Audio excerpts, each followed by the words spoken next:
I don't blame anyone for, not knowing at the time that this could be harmful. Right. And, I was 18 when I started socially transitioning, so I told them this is what I want to do. Mm-hmm. And I think a lot of them were like, well, okay, you're an adult, you can make the decision. And that was kind of it for their reaction. So when did you start deciding that you wanted to go through with a medical transition, and where did you go for that? That was right after I started the social transition, when I felt that euphoria from being affirmed by everybody in my life. Immediately after that, I wanted to medically transition to continue feeling that, because I was feeling like I was getting to the point where, yeah, sure, everybody's calling me a male name and using male pronouns to refer to me, but I still look like a girl, and sometimes people will still get it wrong. So I felt that I should medically transition and start on testosterone. So you were almost unintentionally like chasing a high. Yeah, exactly. Yeah, I was chasing the high of euphoria. So I went to the gender clinic that's in Massachusetts. That's where I'm from. And I went to them to get started on testosterone, which was very easy. So usually you're supposed to be a patient with somebody for 6 months, but they made it really easy because instead of making me go out and get my own therapist, they had one in their office who was able to sign off on everything. And they signed off on the testosterone for me and the top surgery for me.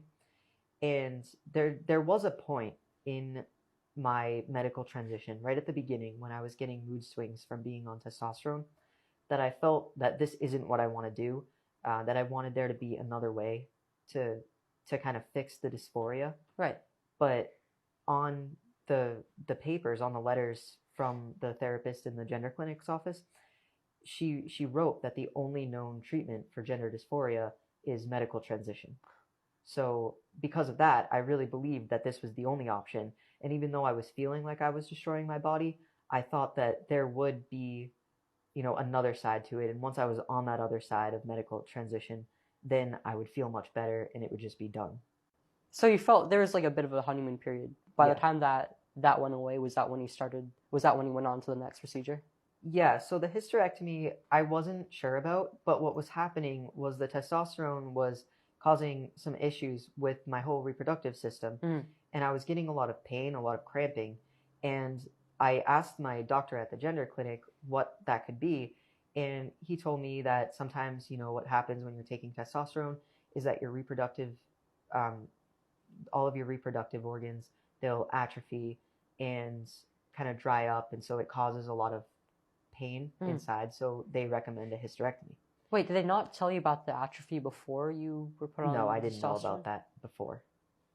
Only after. So it was causing me a lot of pain, and so when he recommended the hysterectomy, and I didn't even think twice about it. I just thought, okay, doctor's recommending that I get a hysterectomy, so I just should. And they gave me the information for a surgeon who would do it.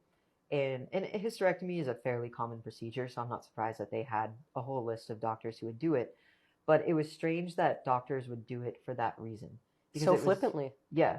And it was, a gender-affirming procedure. And even though it seemed like it was medically necessary because of the pain that I was experiencing, it wasn't, because stopping the hormone treatment would have stopped the pain. So anyway, I scheduled the hysterectomy, and that was in 2020. So everything else, all the other surgeries are on hold, but they're still doing the gender procedures. And I had the surgery in 2020, and that's the surgery that went very wrong. And they opened one of my arteries, didn't close it back up, and I bled out and needed emergency surgery and 3 blood transfusions afterward.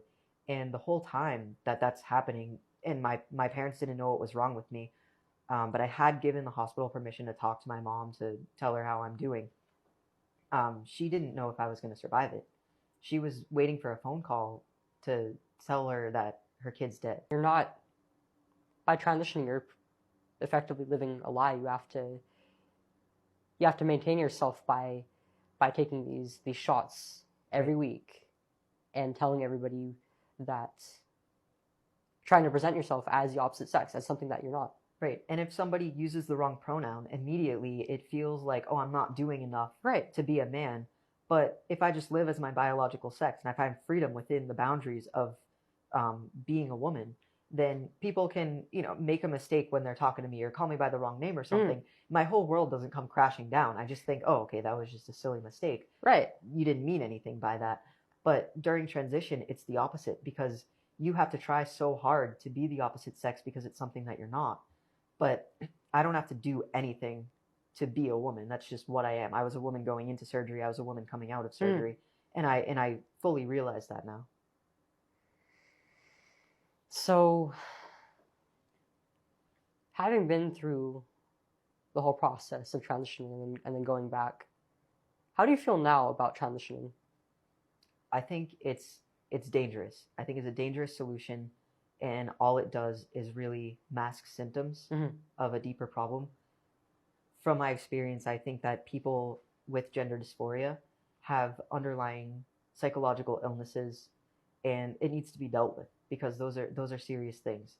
And as a society, we need to be more able to tell people, there's nothing wrong with your body. We can help you get to a point where you can really love yourself and embrace your body and your role in your community, in your family. But transitioning and carving them up and putting them on cross-sex hormones, it's not the answer, especially not for young children who have no idea what they're getting themselves into. Do you